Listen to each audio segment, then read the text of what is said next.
Swayam Prabha. Digital India. Educated India.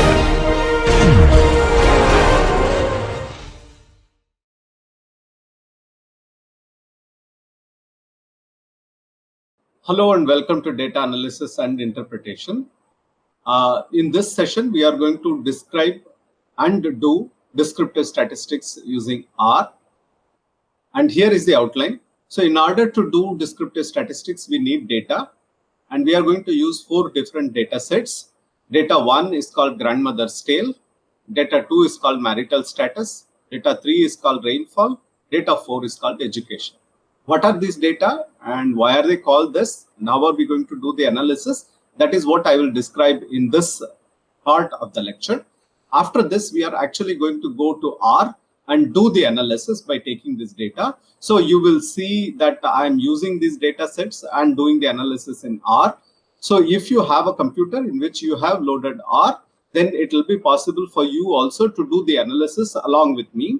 And as I indicated in this course, I'm not going to teach R. So I strongly recommend that you do spoken tutorials and go through the R tutorials there and learn the programming language itself. What we are going to do corresponds to late stages of that tutorial. Maybe things corresponding to tutorial 17 or 18, where the plotting and the other libraries happen. But what I'm going to show, it will be sufficient for you to do what you will see me do on screen. But in order to have a better understanding and appreciation, it is better for you to learn R separately. So let's start with this data. So what is the data? So descriptive statistics needs data. And so we are going to use 4 sets of data for our analysis. And these data are shared on the course website for you to download and use. And I'm going to show you only some things and certain aspects that we can do with the data. But having the data for yourself, you can explore and you can learn more about the data and what it is trying to tell you. And you can try to do the analysis on your own. And you might come up with some interesting information or conclusions on your own by working with the data yourself. So this is only to hint at what you can do with the data. So these sessions are by no means complete. And these sessions are no means the final word on what you can do with this data. So please feel free to explore. They will be available for you to download and use. So what is the first data set? The first data set is called the grandmother's tale. It is because it is from a book by R.K. Narayan called Grandmother's Tale. It's a very nice story. And it has very nice illustrations by his inimitable brother, R.K. Lakshman. And so it's one of my favorite books. R.K. Narayan is one of my favorite authors. What I have done is that I have taken the first 100 sentences of Grandmother's Tale and I have counted the number of words in each sentence. And I have made a data set. So the data set has the sentence 1, 2, 3, 4, etc. And it tells how many words are there in each sentence. Sentence 1, for example, 7 words. Sentence 2, for example, 25 words. Sentence 3, for example, 5 words and things like that. Okay, so that is the data and we are going to look at this data and then we are going to work with this data and what are the things that you can learn from this data, right? So that's what we're going to look at. And so the book is about 100 pages. So the data that I have taken is about 10% of the book. So you can say that this data is at some level representative of R.K. Narayan's writing. And it's a very simple data set to analyze. That is the reason why I have taken this data set. It's also to show you that you can generate data of your own, right? I mean, sometimes you can do some observations, you can do some computation, you can collect some information, and that becomes the grist for your mill, right? Now, the second data is the marital status data. So what is this data and what are we going to do? You have heard about the story of Indian statistics and how it has been used. Statistics has been used in policy making and governance in India for quite some time now, right? Even pre-independence times it started, but after independence, certainly we have been using lots of data. So the ministry, there is a ministry with Government of India, Ministry of Statistics and Program Implementation it is called, and they have plenty of data to download and explore. I have given the URL of this site. So it's a veritable gold mine if you want some data. And you can go look up this site, and for non-commercial purposes and educational purposes, all this data is available for free for you to download and use. So from this site, you can get lots of data. There is one more site, which is called Census of India, where from I have taken this marital status by age and sex. So for different states in India, and in different age groups, like 0 to 9, 10 to 14, 14 to 19. So like this, the population is split in terms of the age group. And within that age group, then men and women, are they married? And if they are married, are they now divorced, or now one of the spouses is dead, so they are widowed? So all this information is collected for all the states, and this information is available for us to download and analyze. So that is something that we are going to take. Especially, I am interested in doing the analysis about whether there are people who are getting married at very young age. So that is child marriage. So are there cases of child marriage, and in what age group, and how does it compare across different regions? Within a state, for example, urban and rural. So that is also a split up that you can get. Is there a difference between urban and rural regions? Is it that more child marriages happen in rural areas as compared to urban areas? What does the data say? And for example, what is the comparison between different states? So if I take Karnataka and compare it with Kerala, or take Kerala and compare it with Tamil Nadu, or take Tamil Nadu, compare it with Haryana. So how are these comparisons work out? And again, is there a difference in terms of rural, urban, and so on and so forth? So that is what we are going to do with the second set of data. So because it talks about marital status, it's called the marital status edition. The third data is related to rainfall. So at this point, I want to tell you a Tamil poem and the story associated with this Tamil poem. So this poem says, Varappuyara neer uyarum, neer uyara nell uyarum, nell uyara kudi uyarum, kudi uyara kol uyarum, kol uyara kon uyarvan. Okay, so what does this mean? And this means if the hedge rises, water will rise. If the water rises, the paddy will rise. If paddy rises, the community will rise. And if community rises, the quality of governance will rise. And if the governance rises, the king will rise. So the story is that there is this poet called Avayar, and she went to a felicitation of a king. And before her, there were lots of poets who came and felicitated the king, and they said lots of things, and they gave the king lots of blessings. They said, okay, may you achieve this, may you get this, and things like that. So they are making large lists, and they are telling the king. And the king is obviously pleased with them, so he is giving them the gifts. And when her turn came, Avayar just said the first praise of that poem. She just said Varappuyara, and she completed her blessing. And the king is disappointed because there are other poets who have said so many things, and Avayar being a great Tamil poet, and she did not give him lots of blessings, so he felt miffed, and he indicated his disappointment to her. And then Avayar said, no, you misunderstood. So this is the beginning, right? I mean, if the hedge rises, I wished that the hedges in your country rise, because that will automatically lead to overall goodness for everybody, including the king, right? So that is what this poem means. What it indicates is the importance of rainfall in our life, especially in a country like India. Water is anyway a material of life, and we are from the material science and metallurgical engineering department, so we are worried about materials, and water is probably the most important material that is associated with life, especially in India, when 1/5 of our GDP is related to agriculture and hence dependent on rains, and it involves 60 crore Indians. Obviously, rainfall is an important thing. So what we are trying to do in this data is to understand the rainfall over last 115 years. Again, with the Indian government, there is a very nice site. The Ministry of Information and Broadcasting maintains an open government data platform called data.gov.in. Here again, you will find lots of useful data. And one of the data is for the last 115 years and region-wise. They will say that Tamil Nadu and North Interior Karnataka, South Interior Karnataka, Goa and Vidarbha and Chhattisgarh. So you can mention any region in India. And they have given rainfall data from 1901 to 2015 or 2016. So this is a very large data set. And the reason why we are using this data set is not only that rainfall is important and one wants to understand what it is and how it is over different geographical regions over different periods of time, but also because this is a really large data set.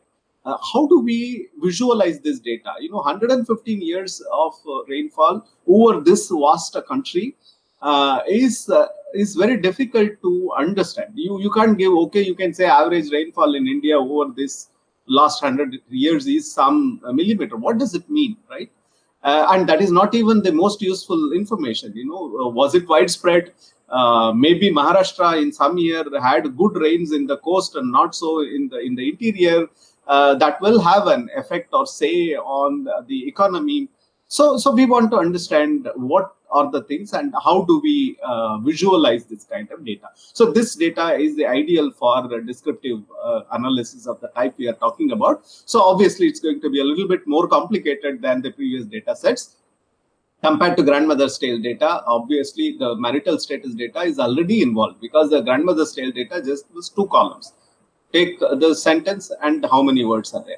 But the marital status already has all states and age-wise splitting and rural, urban, and the status in terms of married, divorced, or cannot say, or widowed and things like that. So it's already complicated. And here is one more of that type, which is really complicated data. So this is the reason why we are using this data. This is one of my favorite data sets because it is inexhaustible. The amount of information that you can get from this data is so varied and wide and interesting that you can keep playing with this data for a long time, and you can also learn lots of descriptive analysis along the way. So it's one of the important data sets that we are going to use.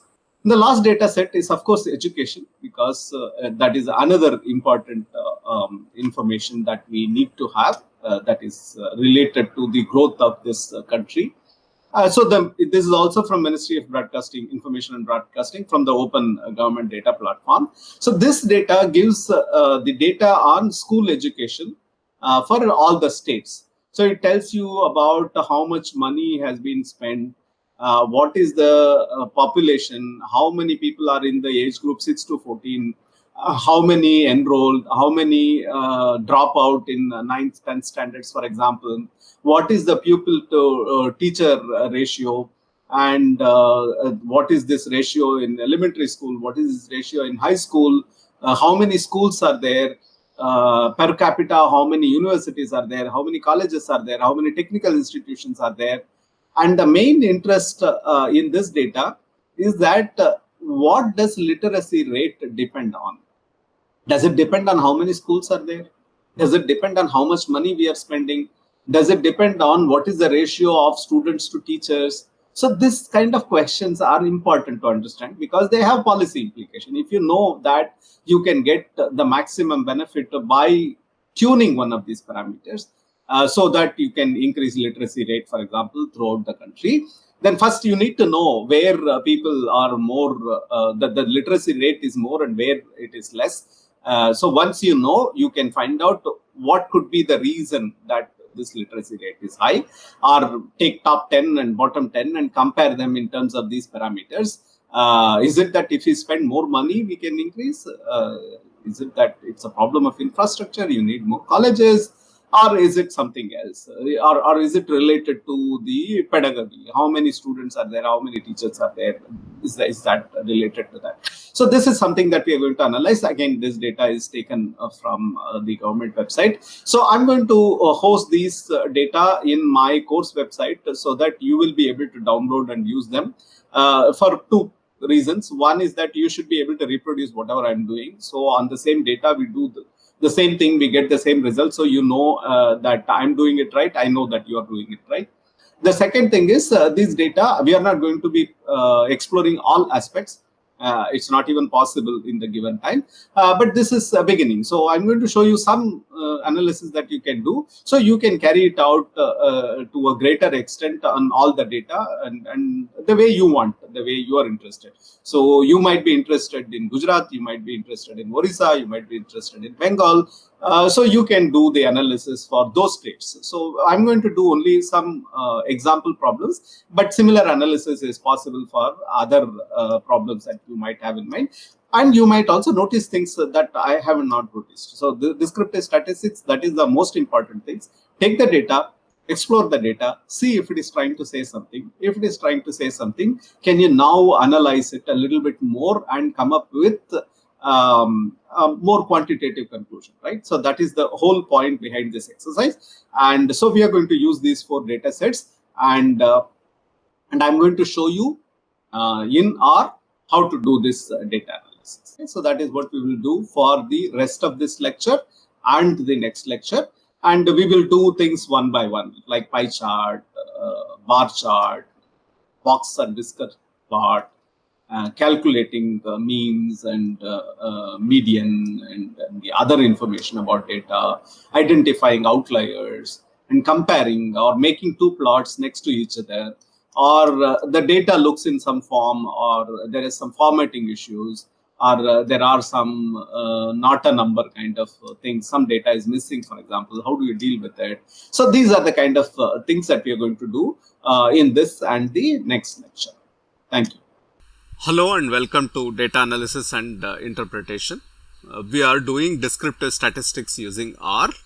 As you can see, this is my RStudio window, and I am using R version 4.0.2, and this is the plot window. There were 2 more windows which give you information about environment and the source, so I have kept them minimized. We won't need them at this point. So the first thing to do when you have opened R, after checking that you have the right version, is to find out in which directory you are there. So the command for that is get working directory. Get WD means get working directory. So it says it is in home Guru Rajan, and the R sessions that I want to do, that is there in desktop teaching Swayamprabha R sessions. So I can set the directory. Set working directory, set WD is the command, and then I need desktop. So if I type the first 2 letters and then press tab, it completes it for me. So it shows that there is desktop, and in desktop I want to go to teaching.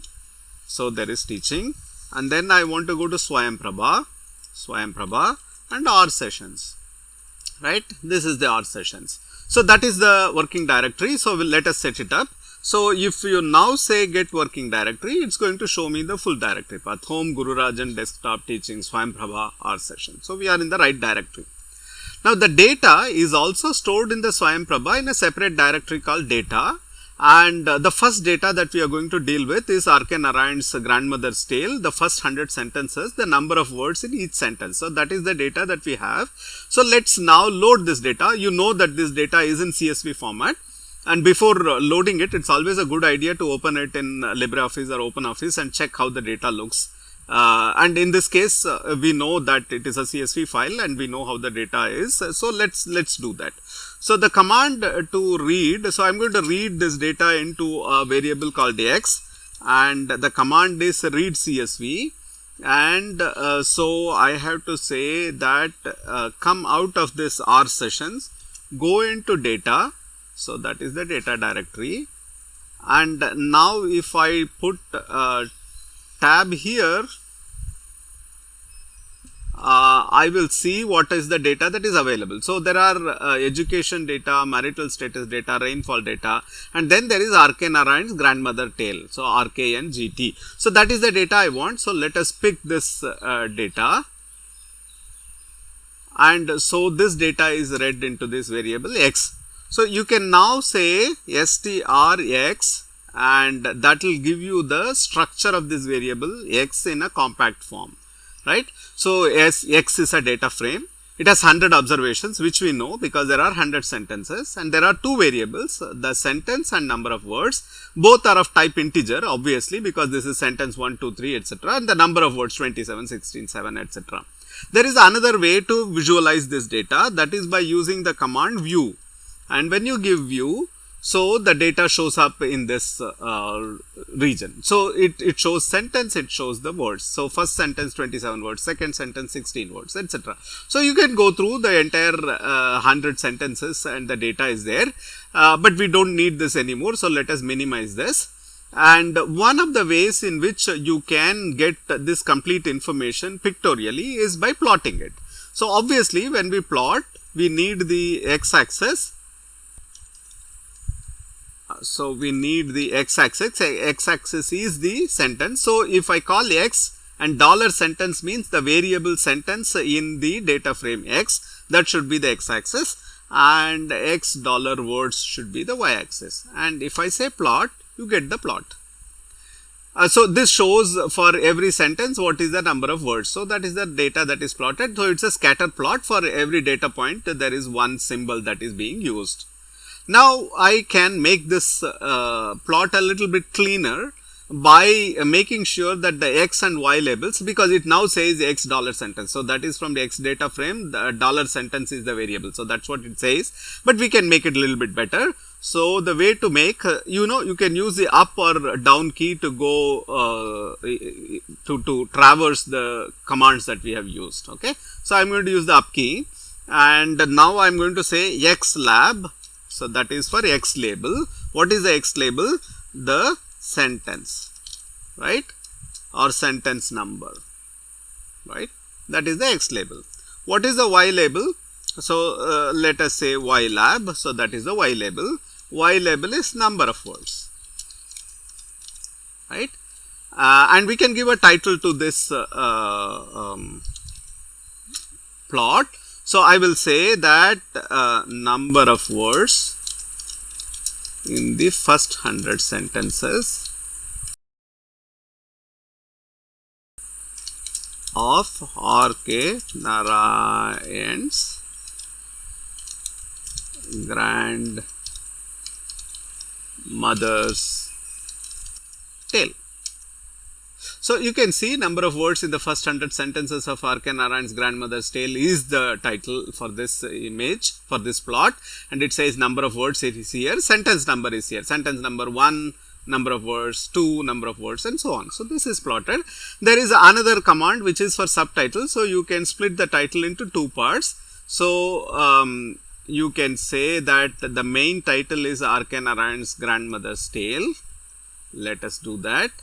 And then you can give a subtitle. What does the subtitle say? Subtitle says number of words in the first 100 sentences, right? So you can see it says R.K. Narayan's grandmother's tale, and the number of words in the first 100 sentences is come here as a subtitle, and this is sentence number, this is the number of words. So this way you can make the plot look neater.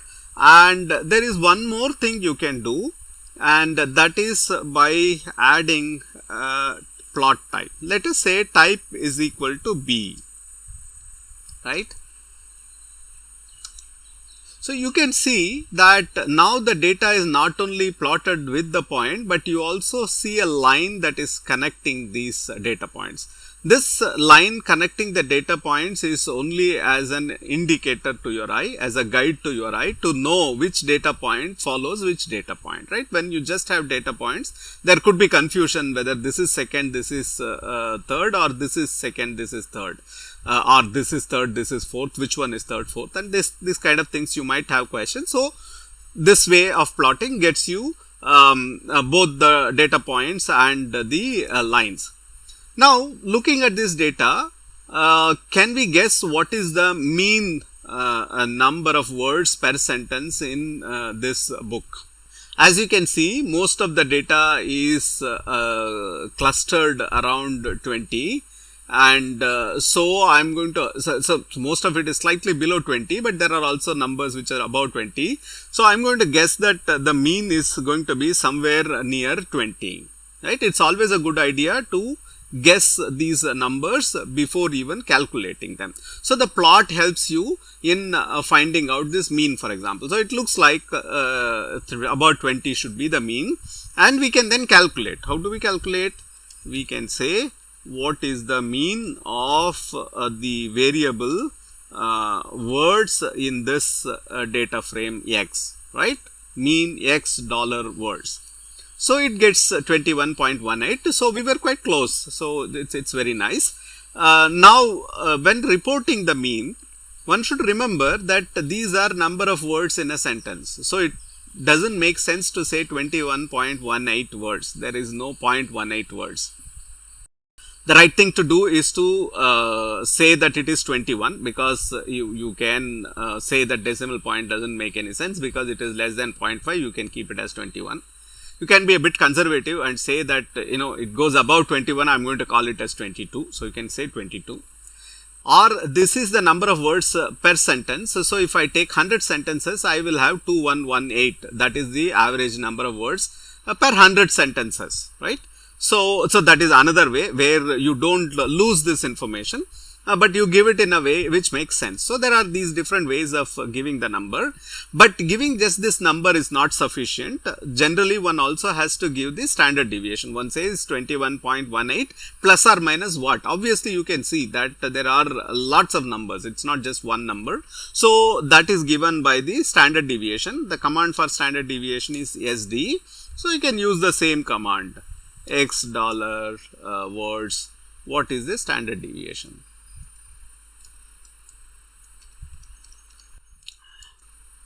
So that is 16.45. Again, it does not make sense to keep this 45. So you can make it 17. So the right answer to say is that it is 22 plus or minus 17. So that is the number of words per sentence in this book of R.K. for example, right? So you can also calculate median, that is what is the number of words that is often repeated in his sentences from this data. So you can say median of x dollar words and you get 17, and 17 is somewhere here. So you can see if there are many points which are at this value. So this is the numerical ways of describing the statistics. So mean, standard deviation, median, variance and things like that. Variance should be the square of standard deviation. So you can calculate variance either as x dollar words. So you can get variance, or you can take the standard deviation and multiply by another standard deviation, right? You get the same number. So that is because standard deviation is just the square root of mean, right? And we take the positive value.